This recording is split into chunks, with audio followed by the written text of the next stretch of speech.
My name is actually Rooney. I'm with the Lexington Remembers World War II Committee. And we have been interviewing survivors of World War II. And today I have with me a wonderful gardener, a friend and member of the garden club, Cristel McCarthy, who came to us from Germany many years ago. She's here to tell her story. So, Cristel, when were you born in Germany? I was born July 4th, 1941, in a town called Solingen that is famous for cutlery. And you have Wüsthof and Twin Works, cutlery. People know that cutlery well, but they don't know where it's made. The town is kind of not well known. No. But it's part of, it's close to Cologne and Düsseldorf and also the Ruhr area. So that was an important aim for bombing, because that's where the war industry was placed. Much of the war industry was placed. So we had very early bombing rates. From the English? From the English, yes. And they tried to bomb the factories. And at times it got pretty bad. And what they would do from the German government at the time, if you had relatives somewhere in the countryside, the men, of course, were off to war, and my father was a toolmaker by profession, and he was very good in making rifle barrels that had to be position work, and so he didn't have to go to war. Oh, that's and lucky. He stayed with us, Yes. you know. But the bombing got so bad that then my mother and myself, we were sent to our relatives in Austria, to some godforsaken little village in Austria. And today there are even 7 houses there. Oh. And there was a POW camp in the mountain. They did forestry work, and they were mostly English and Scottish soldiers. And I used to get my hair cut from a Scottish POW man. Really? And they had actually not a terrible time there, because the women that had no men at home, they were very happy to have these men to help with heavy chores. So that's one of the memories I have about being in Austria. And were you speaking English with them? No. You just, I mean, I can't even remember. I was so young, you know, 3 years old. Right. And but somehow they all got along, you know. There wasn't anything severe about that I know about, you know. And for an unusual reason, Christina Gamota and her family, they fled the Ukraine. And she was just a couple of villages from where I was. Yes. we could have walked and seen each other. You could have been friends way back then. That's right. So that's just a funny side story. But anyway, then our town was really flattened. Which town? The Austrian town or the German town? Town of Solingen, where I in Germany. came from. Okay. And you know, you stayed with your relatives for a while, and then you would be going home again. So we were back in our hometown, and the bombing raid came November 4th and 5th, 2 nights. 1940? 1944. 1944, okay. 1944. At this point, I was a little over 3 years old. So you can imagine, I don't remember too much of that time. No, that night, I usually would go on the weekend to my grandparents, my mother's and father's, my mother's parents. Right. And they lived on the edge of town in a little house. And we were safer there than in the center of town. And we had a big old house in the center of the village where people would run to when the bombing raids came. And I remember this so well that everybody listened to the radio, and they would say a heavy bombing squadron coming in over Holland. See, we were not too far from Holland. coming in over Holland and heading for the Ruhr area. And that's when you grabbed your belongings. Everybody had his little backpack, and I had a little backpack with my doll in it. And then off to this old house to the basement, and you would sit and wait. Do you remember sitting and waiting? Yes, I do. Just flashes, you know, of it. We all sat and wait, and there was food and water in there, you know, and some basic bedding and so on. Well, my parents were that night in our house, where in the city. Yeah. And the house was bombed out. And we hadn't heard from my parents the next day. So my grandfather walked along the railroad tracks because our house where we lived was not far from the railroad tracks, and he used that as a direction. The house was gone, and there was so much rubble. Okay. So my grandfather, he knew everybody was usually in the basement, you know, so he was able to open a cellar window, cleared of the rubble, and get my parents and the other people from the building out of there and saved them. They were still there. Yeah, so my grandfather saved them out of there. They weren't hurt? No, they weren't hurt, because everybody was shocked, because they didn't know whether they made it out alive, you know. Oh, yeah, yeah. So then we first moved, and what was saved was, I remember that so well, sitting on that sleigh. There was a sled. They saved a sled, and on top of that was a radio, Grundig radio, the pride of the family. And on top of the sled, first they went to my grandparents to have shelter. But all my other relatives showed up too, because they had 6 kids, you know. Yeah. Of course, the 3 boys and 3 girls, and they were married, but the boys were in the military, of course, you know, they were somewhere. And so we arrived in the little house of my grandparents, and they tried to accommodate everybody. Well, it was kind of a zoo, you know. And then we decided we got to find another place, and they had opened up an old mill in a valley where they put all people like ourselves who had lost their house.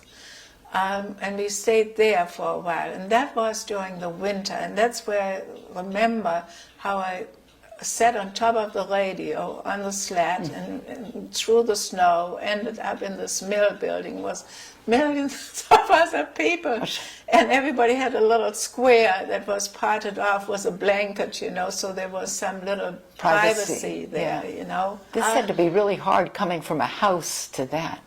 It was hard. How about bathrooms, kitchens? Oh, I don't know. My parents would have known, of course, you know. Yeah. And then we had a little garden plot that my grandmother and her sons, my father and his brothers, had built in the 30s, and in the town too.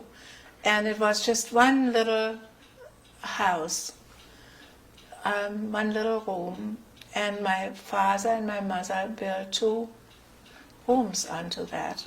And that's where we lived from 1945 to 1956. How old do you think your parents were at that point? My father was born in 1909, and my mother was in 1911. Okay. So They were mid-30s. Yeah, I'm not fast with math. yeah, let's see, 45 minus 9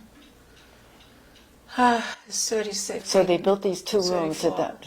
Yeah. And was it just the 3 of you, or did you? It was just the 3 of us at that point. I think I have to mention that 80% of my town was bombed. Oh.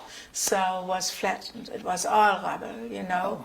And then the hunger came, because the whole government system had broken down. Actually, my father tells me that World War I was far harder on the people, because They thought this war was over in no time at all, and then things were back to normal, but that's not how it turned out. But Hitler had organized food stamps for everybody, very organized, and people had little food, but they did get a tiny bit of butter and a tiny bit of sugar and a tiny bit of flour, and they somehow made it work, you know. But then once that administration was gone, it was free for all, you know, there was nothing there. Do you remember being hungry? Oh, yes, I do remember being hungry. Coming home from school, we would eat, I can't think of the word now, but it's something you can put in salads and it tastes a little sour, you know, it's a wild plant.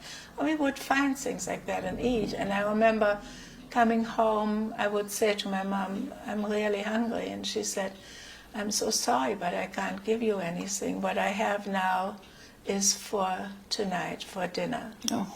And I also remember we would get aid from America, Quakerspeise, Quaker food. And there were big cauldrons of oat soup, you know. But oatmeal? Oatmeal, yes. Yeah. There were a couple of raisins in there, and we all had a little tin cup hanging from our satchel because we would get at lunchtime, we get a little cup, you know, one ladle full of that. And like once a month we might get a little bit of chocolate and or toothpaste. I didn't know what toothpaste was. I tried it and it tasted sweet and I ate the whole tube. You know, I mean, things like... I heard the coffee. Coffee was a grand man. Oh, yes, but they had Linde's coffee. That was a package that was white with blue polka dots on it. And what it was roasted grain. Oh, you know? Yeah. And they called it Muckefuck in my... I remember that. And I remember... all of us, and my brother was born in 1948, and that was not a thing of joy because there was nothing to eat, and my parents were really upset they now had another child to care for, you know. But then 48 was also the year Marshall Plan was coming through. And it was amazing how this was organized, because from one day no food to the next day there was food. How they got this into the communities so fast, I think everybody was amazed. I mean, certainly I was. And in order to get bread, for example, my mother would put me in a bread line in some bakery where everybody was lined up. And little by little you would advance to the counter, and very often you arrived at the counter and there was nothing left, you know. Meanwhile, my mother was in another bread line at another baker, and maybe one of us was lucky in getting a loaf of bread. You were about 8 or 9 at this point. I was 7. And you were standing in the bread lines? Yes. Wow. Oh, there was children younger than myself. We'd never seen a banana or an orange, or, you know, apples, pears, or plums, whatever grew in the orchard, that was what you knew, you know. Well, there were bananas, my God, that was really something, you know. I also remember, which goes back a little ways, in 45, I spent a lot of time with my grandparents. There were a lot of children my age, and their fathers were all in the war. And their mothers were home. And the German soldiers had left as the Americans advanced. The German soldiers had left their vehicles behind, and there was lots of war stuff around. Well, we kids would go in the Jeep, you know, in the cars and play. Did you play in the tanks and everything else? Can you imagine? I mean, I'm sure there was munition around. Oh, sure. And we just never gave it a thought. It was just a lot of fun. And I have to say, we children never felt deprived. I talked with my friends of the time, not long ago, and said, do you ever feel poor? No, we didn't feel poor. We had so much fun. We made do with what we had. At that point, did people like Americans? You went from America being the enemy and bombing. Well, the English did really most of the bombing, you know, in my particular area. But a lot of families had relatives in America. Oh. There's so many Germans that have relatives in America. And they would even send packages from America, you know. I don't know. During the war? I'm not sure, probably not during the war, but after that. But I did know people that got packages, yes. I think people were glad it was over. I mean, the writing was on the wall, you know, for a long time. And it was finally over.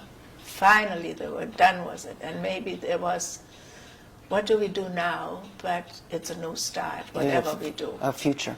You know? Yes. And then the bartering went on, you know. My father and my mother would go, because our town was a manufacturing town, so they wouldn't get a salary, but they would, for example, get cutlery, sets of cutlery or knives, and they would go off in the countryside on overloaded trains, you know, with a backpack to get some eggs and butter and things like that, whatever they could get. And I remember my father said it was so extreme that farmers had beautiful Persian rugs in their cow stables because there were no more room in the, you know, someone had bought this rug, you know, to barter for something. And my mother one time slept in a village oven because it was winter time, and so they were a couple of women, and they had a community baking oven, you know. Right. And because it was still warm in there, they slept in the community baking oven in there, you know. And I mean, stories that as a child I never said, tell me a little more about it, you know. So, do you remember cold? Oh, yes. Yeah, what did you do with the heat, talking about the sleeping in the ovens? Woods were cut down completely, which was illegal, but everybody did it, you know. They cut woods down. Then I remember once my father brought home a live goose from the farm. Well, who was going to kill the goose? And they were trying to wait till Christmas. It was maybe like end of October and so on. You know, who was going to kill the goose for Christmas? And nobody could do it, you know. And then my uncle, who grew up near the Belgian border, he was the husband of a sister of my father, had grown up on a farm, so we figured Uncle Klaus can do it, you know. He is the only possible one to kill the goose. And, well, they finally killed the goose, found out that thing was so skinny, had to get fat from somewhere to have it in the frying pan. Now, you were going to school all this time. School started after the war. Oh, yeah, they had that pretty good organized. And you asked me about how did people feel about Americans. We ended up in the British zone. So the American zone was actually further south of Frankfurt, you know, towards Bavaria. And we ended up in the British zone. And there was a French zone for a short time somewhere, but I can't remember where exactly that was. I think in the Saar area, the French area was in the Saar area, which it borders onto Luxembourg and France. And it was just a smaller area. It was a steel and coal mining region. And the Moselle River starts there, you know. Let me see, I forgot what I was going to say. About how you felt about America. Oh, and then they started to denazify us. Because everybody was so drummed into being a Nazi that they figured they better do something about it and start with the kids, you know. We all had to learn English. Yeah. But nobody thought, God, whoever needs English, you know. Yes. We're here in Germany, we're here forever. Yeah. Nobody will need English. So I never paid much attention to my English lessons. Okay. But, you know, the economy started rising. Mm-hmm. And slowly, slow by slow, little businesses started up. I remember my father started a liquor business from some refugee from Eastern Germany who had a liquor factory over there. Mm-hmm. And of course they had nothing now, you know, and he was trying to start up this factory. And my father was a musician. He played the violin, and he had a little dance band on weekends, you know. So he knew a lot of restaurants, and he thought, oh, I'm going to try and sell this man's liquor because I know so many restaurants. And my mother and myself, we would was glue, put the labels on the bottles at the kitchen table. And all I remember, the labels were so beautiful. There was one label, was a big stag on it, and I enjoyed gluing the labels. Oh yes. I wonder what kind of liquor it was. Schnapps, you know. Oh, schnapps. Okay. And probably liqueurs, you know, something like that. Now, was this before the wall or after the wall? Oh, that was before the wall. That was around 48, 49, I think. You know, so you were gluing those labels. I know, at the kitchen table. We had great fun doing it. Yeah. But it wasn't very successful, so my father stayed in the factory and did what he had to do, you know. But I say that people try to start something, you know, start living again. I got out of school in 1956 and started a business education, which was, I went into a company. They bought steel. This is now mid-50s, so we have advanced, you know. This was a company that bought steel from Sweden and England and for the local steel industry. Right. And they were precious metals and rust-free metals, you know. And I finally realized I should have paid attention to my English lessons in school, because now I had to translate those letters and nobody could read it, you know. And so the steel came from Sheffield in England, which has a very similar industry to our own, you know, and they had been connections before the war already, you know, and they were picked up again. Well, anyway, I was an apprentice for 3 years, and then I did my exams for the local Chamber of Commerce, and I got my letter.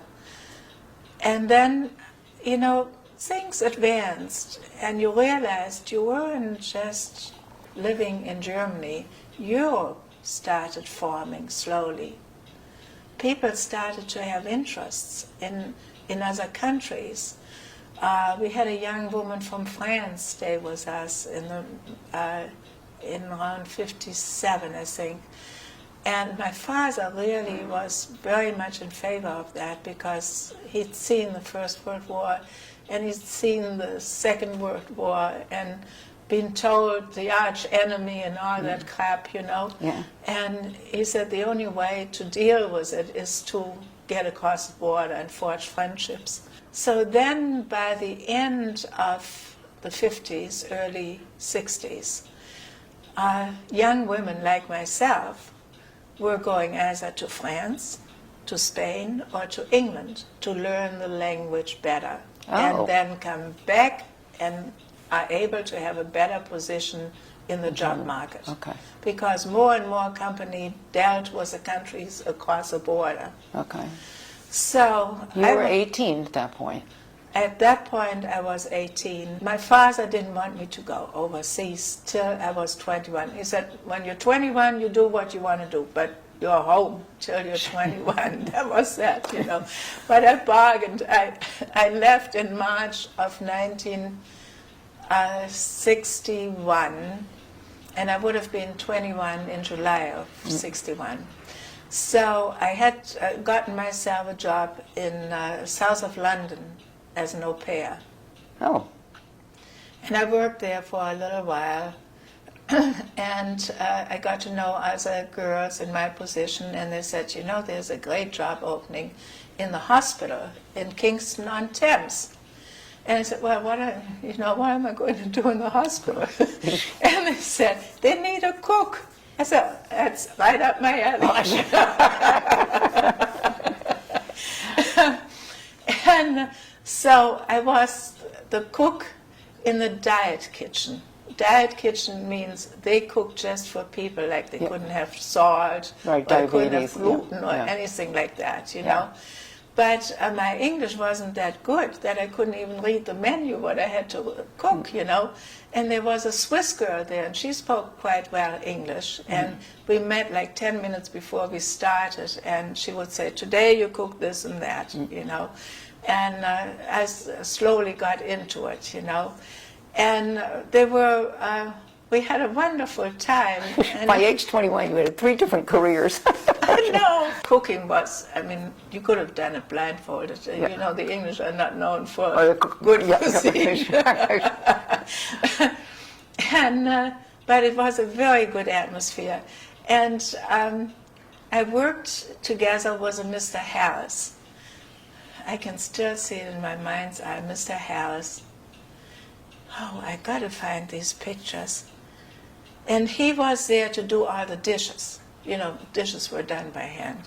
And Mr. Harris had free on Thursdays, his day off.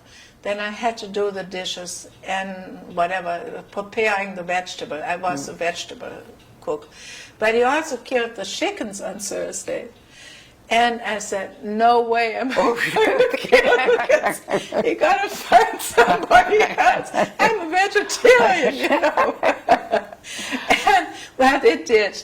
But also, and then there was Bill the baker, and he baked. Yeah. And they had a walk-in fridge with big wheels of Canadian cheddar.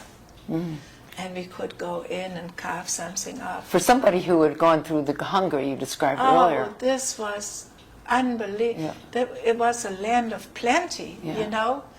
And even the English people, they were suffering badly, you know. So, but Mr. Harris, I loved Mr. Harris. I thought to myself afterwards, I'm not so sure if I thought about it at the time. I'm sure he was a World War I veteran in the war.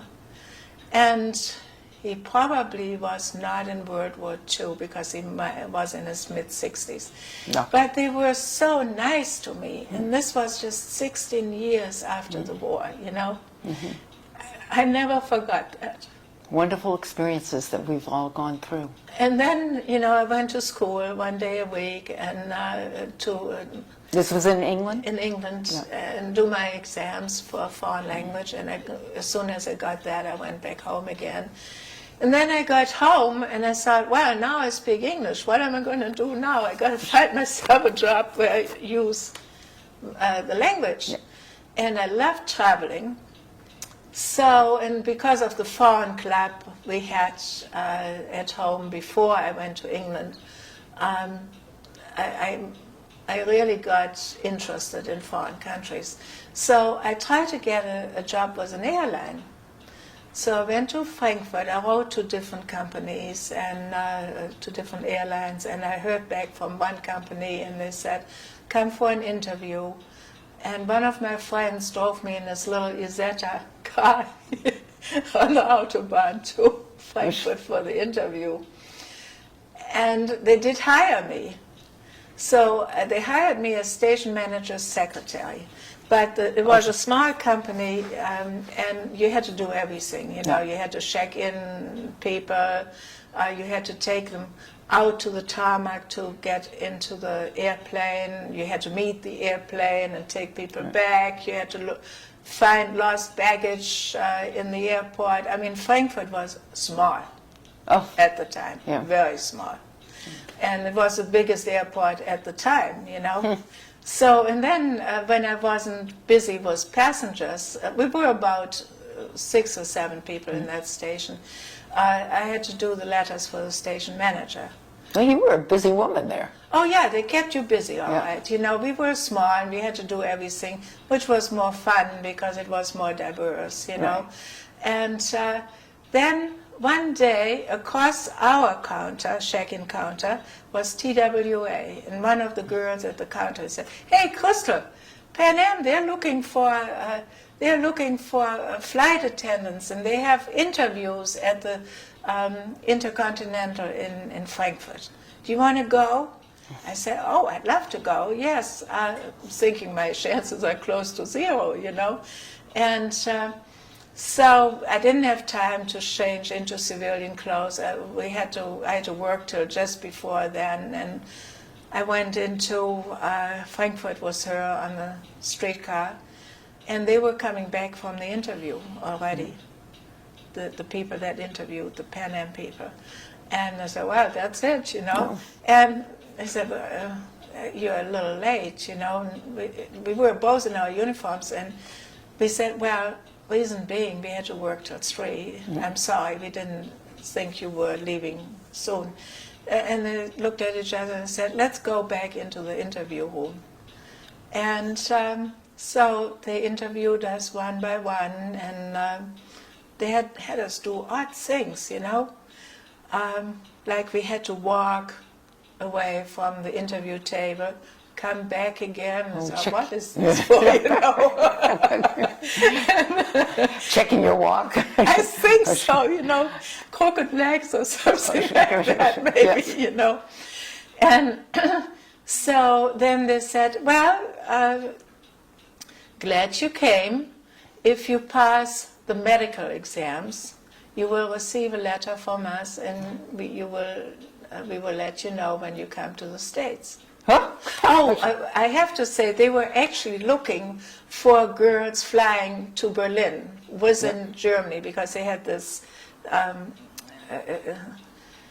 Pan Am, British Airways, and France. They had these flights from Germany to Berlin because people couldn't cross through East Germany to get to Berlin. But the second time when they called us in, they said, "Would you mind to be based in New York?" Yeah, you know, I mean, I didn't think I hear right, you know. So anyway, What did your father say? I think they didn't believe it. Oh. They never said a word. I think they were so dumbfounded. But anyway, sure enough, we got a notice to come to the medical, to the company doctor in Frankfurt, and they checked us out, you know. And then shortly thereafter, we got a letter saying that January so-and-so, we will receive our green card from the United States, and we will get our ticket, and we leave a couple of other girls that we hadn't met before. We were going to go to the States for training. Oh. That's how I ended up here. Oh.